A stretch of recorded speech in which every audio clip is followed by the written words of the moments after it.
Thanks everyone for joining. My name is Matthew Moybon from 220. I'm really excited about today's interview. With everything going on with COVID-19, basically disrupting the spring semester for most students, pretty much every student, we have an awesome guest today that's going to be able to tell us a little bit about what's happening with the college admissions landscape. And we're going to focus on some things that your students can be doing during this summer to make sure it's not idle time, just because some of their normal activities are disrupted, just because a lot of their schedule is going to be completely different than what they expected it to be, doesn't mean it's not an opportunity for them to continue to move forward and make sure they're preparing themselves for college, career, and beyond. So our guest today, I'm really excited to introduce. His name is Brian Estrada. He is currently the Associate Dean of College Counseling at Providence Academy in Minnesota. He's been there for the last 7 years. And before that, he was the Associate Director of Admissions at Dartmouth College. And before that, the Senior Assistant Director of Admissions at Vanderbilt. So he's got great experience on both sides from high school and college. And he's going to give us some really exciting insight today. So Brian, with that, welcome to the show. Thank you for joining us. It's great to be here, Matthew. Awesome. And so we actually got introduced through a mutual friend, Jenny Robbins, who we have been working with here at 220 for pretty much the last 3 years. She's our business strategy coach, and we both, not at the same time, but we went to Indiana University, Bloomington. So I thought it'd be fun to just let everyone know how you know Jenny, and that is our mutual connection, and that's how we're both sitting here today. Yeah, well, I worked with Jenny in what we all know is the most outstanding residence center on the campus of Indiana University, Bloomington, the Reed Residence Center, right there on Jordan Avenue, and we were both serving as graduate supervisors. So we were part of the the team of slightly more adult people who lived in the center and supervised the resident assistant staff, and kind of worked closely with the professional staff who directed the center, who were our bosses. But we were on the premises, kind of 24/7. We lived there, and just it was a great team that we were on. Each of us supervising a small staff of 6 RAs who led the various wings of the center, and just troubleshooting problems together, planning programs, trying to have a safe and educational environment in the center. It was a great time. Awesome.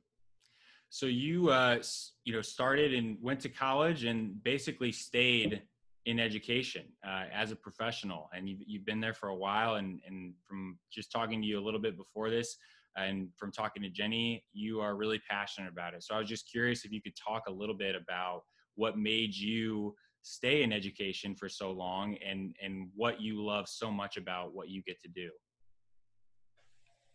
Definitely. It really is something I trace to my grandfather, actually. Was a college professor in Texas. He mostly worked at a very small institution in deep South Texas, or what's called the Valley. And he was a chemistry professor for 30, 40 years. And as I look at I know that there's a bunch of banners behind me, college banners, and what I grew up doing, going to my grandparents' house, was they had this collection of beer steins from colleges all over the country. And they were things that he had collected through some organizations he had been part of that had chapters, kind of like fraternity chapters, although it wasn't a fraternity in this case. But he would visit all these college campuses, always come back with these beer steins. So I just kind of grew up staring at the world of higher education on the shelves of my grandparents' house. And just, I think I always had that identification with colleges, and just been fascinated by them, that there were so many, and that when it was time for me to go to college, and I chose an institution in my home state of Texas. I went to Texas Christian university, and as a student, not really knowing any kind of career, any kind of particular career that I had interest in. I became attracted to the idea that there were people working for the university, not just professors, but people in kind of advisor roles and other staff roles like admissions, and who made their careers in higher ed. And I kind of realized that this could be something that I would do. And was it, so I was advised by by some mentors to go to grad school, which is what I did at Indiana University. And then for me, I was always really fascinated by the admissions process and by the work that admissions officers did, traveling the country, recruiting students, utilizing public speaking skills, and also utilizing analytical skills to review applications, to think about data, to think about where students were coming from, how to recruit more effectively, and then kind of the real philosophical work of selecting a new class, and figuring out how to make the best and most fair admissions decisions. So I ended up having the opportunity after finishing at Indiana to learn the ropes of admissions at a great university, and a very competitive university in Vanderbilt. And that in turn led to a chance to go and work for a different and also competitive university in Dartmouth College, and just have a really great exposure to the ins and outs of highly selective admissions. And I could have done that work forever, except that it's not the most family friendly work.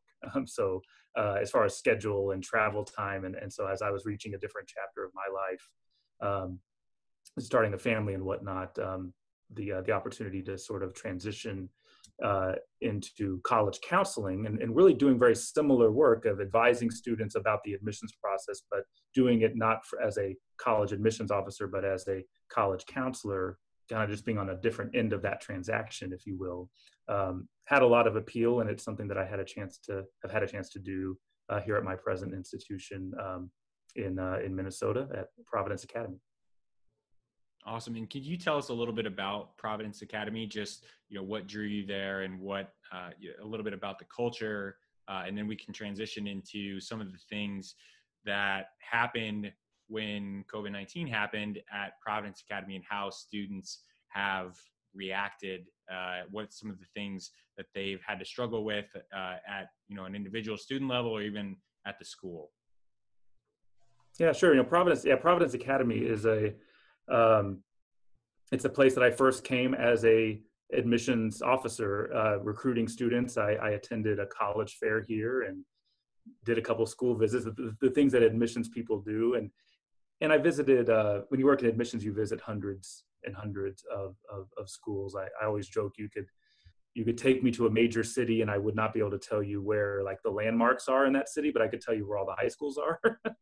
And that's just kind of the world that you inhabit when you work in admissions. So you're also kind of constantly trying on high school communities, and as you kind of come in and out of them to visit and work with the staff there, over a course of a number of years, you end up developing some ideas over like what might be a great environment that you might want to work in if you were to ever make that decision. And so I was particularly attracted to Providence because I'm Catholic, and it's a Catholic college preparatory school that also just has really impressive and ambitious students who really are looking to attend a wide range of colleges. So as far as a place that combines maybe some of those religious values with the ability to use the knowledge that I had kind of gained while working in admissions, and advise students who were interested in, not only like local Minnesota colleges, but we're interested in kind of colleges across the country. This was a school where it had that kind of a profile, and it had those kinds of students. So it was really attractive to me to come and serve as a college counselor here. And then so as far as this most interesting year that we just finished, we all will remember Friday the 13th. It was a Friday the 13th in the month of March. It was the last day of regular operations, not only here, but I think a lot of schools in a lot of places, that was maybe the last day that that school was happening kind of in person.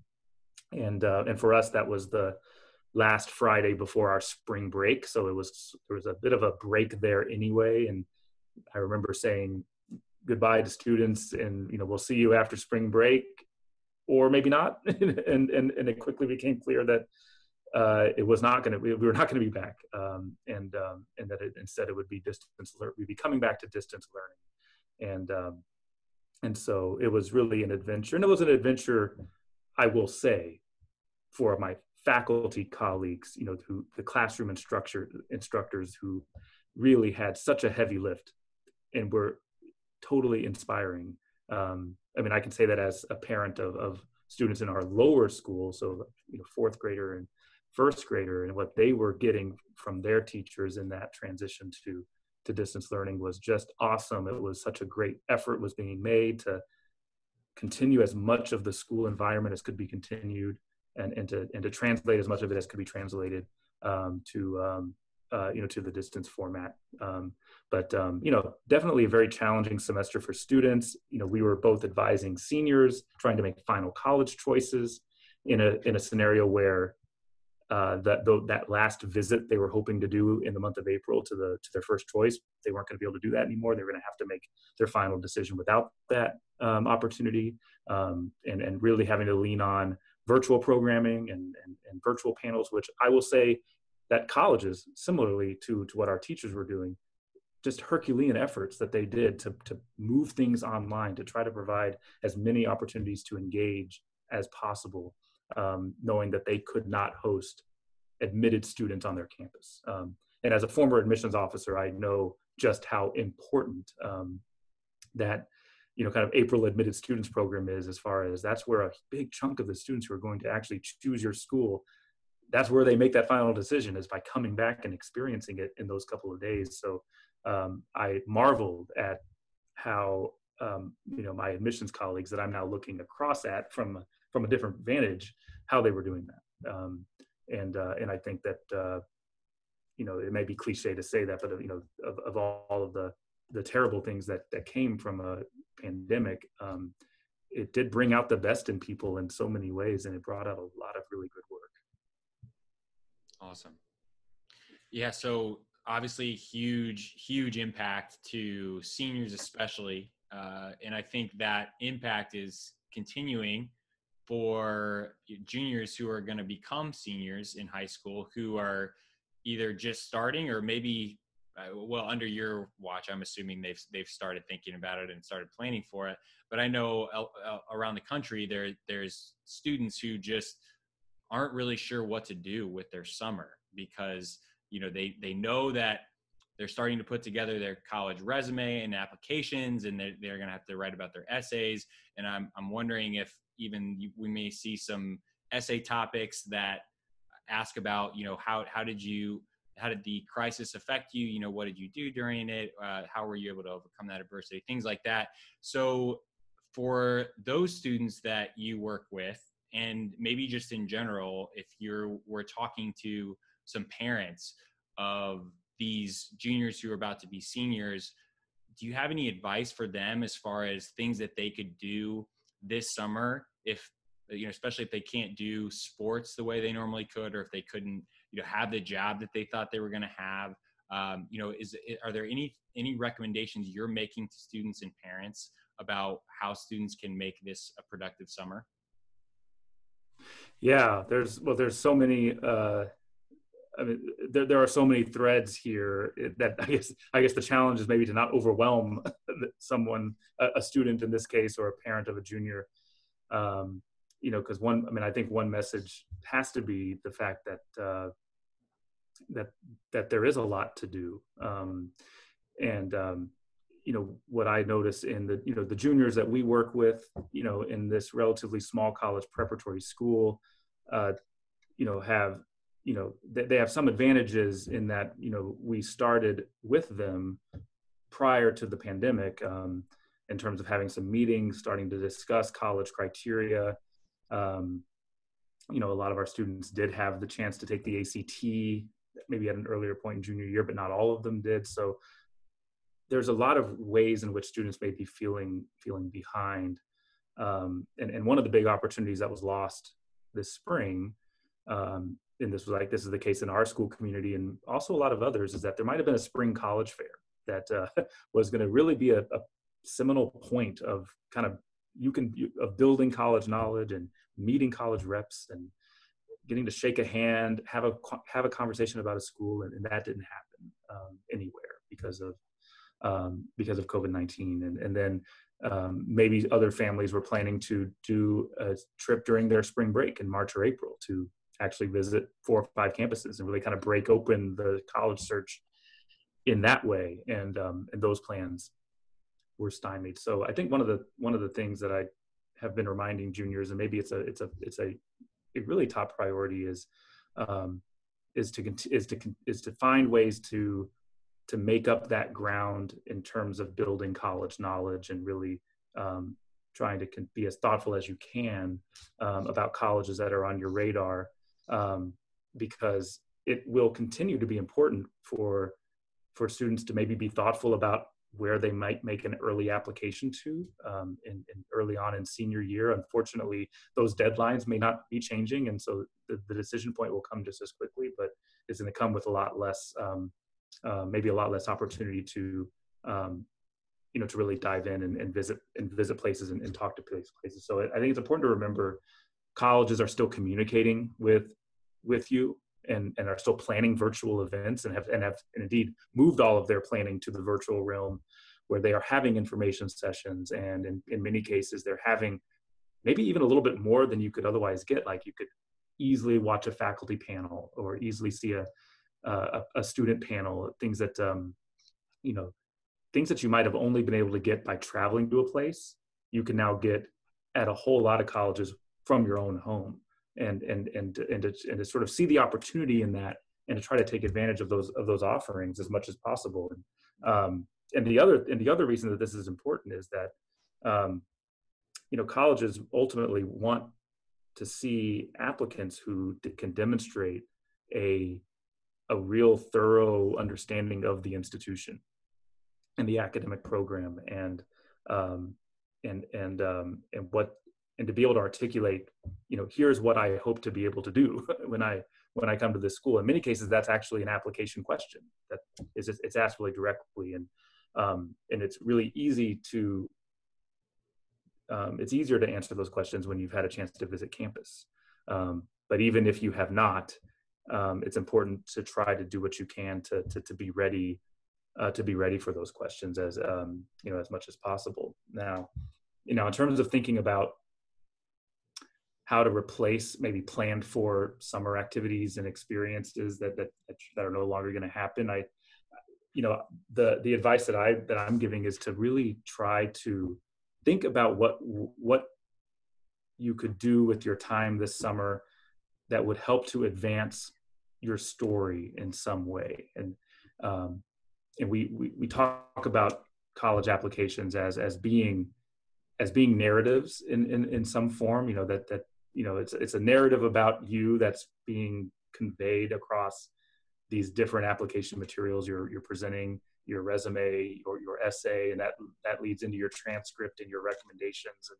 And it's something that we spend a lot of time talking with students about is to think about, if your application is going to kind of end up possessing certain angles that help the admissions committee kind of define who you are. It's important to try to understand what those angles are. Maybe for you, it is really strong academic achievement, being an excellent student. Like that's an angle. Maybe it's having a really profound intellectual bent and being just someone who really embraces learning, thinking, reading. It might be more on the extracurricular side, that your angle is really because it lies in the fact that you're a contributor and leader of activities in a really pronounced way, or that you kind of possess these personal traits that really kind of spur you to action in your community. And I mean, we're seeing community action played out in a writ large in the last 8 to 10 days in this country, and maybe some of our students are jumping right into that work and that activism. But any of these things might be part of who you are. And so your summer, the things you try to do with the summer might be ways that might be those things that can help you advance that story a little bit further. So, what if you thought about the extra time you're going to have this summer because of what's not happening as a blessing in disguise? Um, you know, as a counselor, I hear students say all the time, if my sport didn't take up so much of my time, or if this kind of music thing I do that didn't take up so much of my time, I would do X, Y, and Z. Well, guess what? You have a chance to do X, Y, and Z right now. Yes. And actually, you have an opportunity to do this other thing that may end up being a really distinctive thing about you in a way that playing a sport or doing music will never be. I mean, because like those are really common things that lots of high school students do. So they're never going to be the distinctive element of anyone's candidacy. But if you're in a situation where the sport you usually spend a lot of time on isn't happening, maybe you can take an online course instead, or maybe you can take on an interesting intellectual side project. If you've always wanted to read biographies of the great civil rights leaders, you could work through those. If you want to read every book by Hemingway, you could do that. If you want to become an expert on zombie cinema, and pull your friends into that and watch a zombie flick every week for the whole summer, you could end up actually writing about that on an application, and it probably would make you come across as a pretty interesting person who thinks of interesting things to do when given the opportunity. You might start a podcast or become an expert stargazer. I mean, I've actually spent some time brainstorming, like just to like some of these extreme examples to help paint the picture of what's possible. Another thing would be, and I know I'm rambling on a little bit, but reaching out to people who you admire and who do something that you find really interesting. I mean, not like Beyonce, but like someone in your community. Reach out to them and see if you could talk to them. They probably have more time to connect than ever, because their lives are also like a lot slower and quieter than they've sometimes been. So you might be able to even strike up new interesting relationships that are connected to maybe something you have your eye on doing. So like in a nutshell, be yourself only more intensely, and that'd be a good way to go. That's beautifully said. So important too, because number one, I love what you said about this being an opportunity to actually stand out. Number one, because when the thing that is so common for students, the sports, the music, all the things that most students are involved in is taken away. For a lot of people, that could be, wow, I just have nothing to do now. Or that can be, well, I love that, but I've also always wanted to do this. And so because there are so many more options now, because the common ones are taken away, it is that opportunity for students to do something really unique and something that they can talk about that really stands out in that application or any interviews that they have to give to be admitted to a college. So I love that. And I also loved when you talked about how it being basically a way for you to think about a way for you to advance your story. And story is such an important thing that we talk about it a lot for job interviews. Once you graduate college, or even for high school students that are trying to get a job, is being able to not just answer questions, but be able to tell a story about you, because that's how we connect to each other. That's how we relate. And so for students to think about that as, what is this summer going to say about me and my story when I ultimately end up having to present it to colleges or to employers or to whoever it is? But what can I do to advance my story? I think is an amazing takeaway for students to think about as they move into these next few months. And I hope that framing it in that way and trying to just get into trying to get into a lane that's already naturally occurring in your life will make it not seem like just heaping more pressure on yourself. Like, okay, like a pandemic is going on and these things you love have been taken away. And by the way, now you need to actually like reinvent yourself and make sure you're doing something really impressive. so my cautionary note is to like, is that it's hopefully not going to have that effect, um, but if you're just kind of like, when you're, when you're doing what you love, you'll never work a day in your life, I guess, as the saying goes, right? And kind of, kind of stick to like, what's naturally attractive to you, and just see, how can you deepen that, and just, you know, and whether it ends up being something you ever mention to a college or to anyone else, but it's just gonna, it's gonna instill in you a greater level of confidence in what you're about. Like that's going to be kind of intoxicating, when others detect that. Absolutely. Awesome. So last question I have is a little bit of a change, but not totally. And it's about gap years. And I know for a lot of students, based on some research I saw, the Google searches for gap year increased exponentially when students thought there was a chance that in the fall their college semester, or maybe even for the whole year, their first year of college could be all online. Mm-hmm. And it just made some students and even families reevaluate, would it be a good idea, especially given the uncertainty, for students to take a gap year? And I know in general, based on some research, it seems like that's becoming more popular. So I would love to hear from your standpoint, and you obviously know the college side looking to high school Mm-hmm. prospects, and from the high school side trying to help students get into college. What's your advice, or what are your thoughts around gap years, and is that a better or the same quality option given everything that's going on right now? I mean, something that I think is really interesting, is that, is that Harvard, which is often a trendsetter in the university world. I mean, whatever Harvard starts doing, everyone else will eventually start doing as well.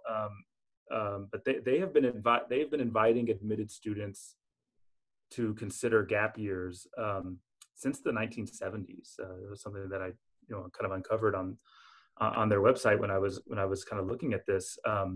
So and they're now up to like maybe about 100 students a year that, are admitted to Harvard, and then decide to wait a year to enroll, and they spend the year doing something else. And you can definitely see why there might be a pull in that direction, especially at, really competitive universities, where you think the students being admitted to those schools have probably been working incredibly hard in high school, and are going to just avoid, hopefully, a burnout, if they if they take that time, to catch their breath, before they go. So it's interesting that Harvard, a place like Harvard, had long seen, the benefit of it. But what's, I think, happening more recently, that I've seen over the course of, in my years in admissions, and my years as a counselor, is, um, well, I guess, sticking on that same note, mental health, in high school students, being, I think, something that there's just more and more awareness, about, and fortunately, I think in a lot of schools, services are more readily available, but students are stressed, students are anxious, even before they get to college, and the sense that the college admissions process and running that race, just really gets, students get to the end of that, and are really, maybe, I don't know if this is the right way to phrase it, but really just kind of maybe starting to break down in some respects. So I think that wider attention to the benefits of a gap year, because it's not as though these students don't want to, finish college and do these things, but they might really benefit from the chance to do something else, first. So I think the interest is definitely growing, as you noted. So I think, so gap years, in a sense, it's a year-long adventure of your own making. So what's not to like about it? It sounds like, something that could be really, really great. But I think for it to be most effective, it does take a lot of careful planning, and a lot of self-direction, as you're sort of contemplating it, because otherwise it could become an obstacle, to college completion. If you're, if you step off of the educational track without kind of knowing you're going into an experience that's going to direct you back to that track, you do want to be, be really thoughtful, on the front end. But one thing that occurs to me, one thing that occurs to me about gap years is that they really are good for establishing an approach to education that as something that's really lifelong and something that's not exclusively tied to one's time in educational institutions. So like you're not only learning when you are like in formal classes where you're writing papers and studying for exams, and that has been the only way most students have ever learned, up to age 18 is, that one foot in front of the other progression. But if you do, but if you do a gap year and you're not engaged in formal education, but you are still learning quite a bit, whatever it is you're doing, whether it's being an intern or just working full time, or maybe, this may not be the case soon, but the more of the global travel and things that sometimes students would be able to find their way to doing, opportunities that we hope come back, even if it takes a year.